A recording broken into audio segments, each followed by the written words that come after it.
अस्सलाम वालेकुम, welcome back to my channel. आज मैं आप सबके लिए कोकोनट बिस्किट की रेसिपी लेकर आई हूँ। बनाने में बहुत ही ज़्यादा आसान है। आज हम ये बिस्किट विदाउट ओवन बनाएंगे। हम पतीले में इसको बेक करेंगे। सो चलें जल्दी से रेसिपी को स्टार्ट करते हैं।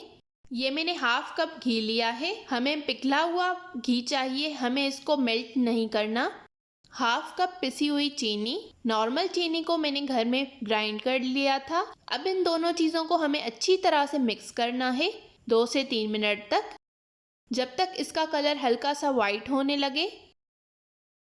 घी और शुगर को मैंने अच्छी तरह से मिक्स कर लिया है। अब मैं इसको साइड में रख दूंगी। ये मैंने 1 कप मैदा लिया है, इसको मैंने अच्छी तरह से छान लिया है। Half tea spoon baking powder, 2 pinch नमक। इन तीनों चीज़ों को हमने अच्छी तरह से आपस में मिक्स कर देना है।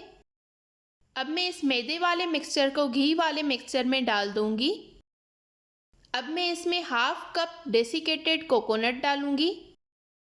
अब मैं इन सारी चीज़ों को अच्छी तरह से आपस में मिक्स कर दूंगी। हाथों की मदद से हमें इसको अच्छी तरह से मिक्स करना है। सारी चीज़ों को मैंने अच्छी तरह से मिक्स कर लिया है। ये एक डो की शेप में आ गया है। अभी इसमें थोड़ी सी कसर बाकी है। अगर मैं इस वक्त इसके बिस्किट बनाऊंगी तो इसमें बहुत सारे क्रैक्स आने लगेंगे, इसलिए मैं इसमें 1 टेबल स्पून मिल्क डालूंगी। 1 to 2 टेबल स्पून मिल्क आप इसमें डाल सकते हैं। अब मैं इसको अच्छी तरह से मिक्स कर दूंगी। ये बिल्कुल रेडी हो गया है। चलें अब इसके बिस्किट बनाते हैं। ये मैंने एक ढक्कन लिया है, इसके ऊपर ये मैंने पेपर लगा दिया है। इसको मैंने अच्छे से ऑयल के साथ ग्रीस कर लिया है। स्पून की मदद से मैं इसमें से ये मिक्सचर लूंगी। अब मैं इसको गोल शेप दे दूंगी बिस्किट की। ये बिल्कुल रेडी हो गया है। अब मैं इसके ऊपर डेसिकेटेड कोकोनट लगा दूंगी। सिर्फ ऊपर वाली साइड पर हमें लगाना है। ये आप देख सकते हैं हमारा बिस्किट बिल्कुल रेडी हो गया है। इसी तरह से हमें सारे बिस्किट बनाकर रेडी करने हैं। सारे बिस्किट ये आप देख सकते हैं मैंने बनाकर रेडी कर लिए हैं।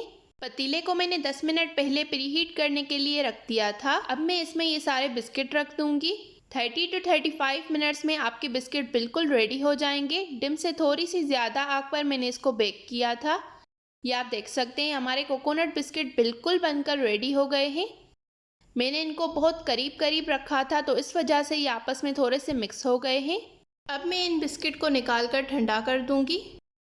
आपने 2 दफ़ा करके इसको बेक करना है अगर आप इसको पतीले में बेक कर रहे हैं तो।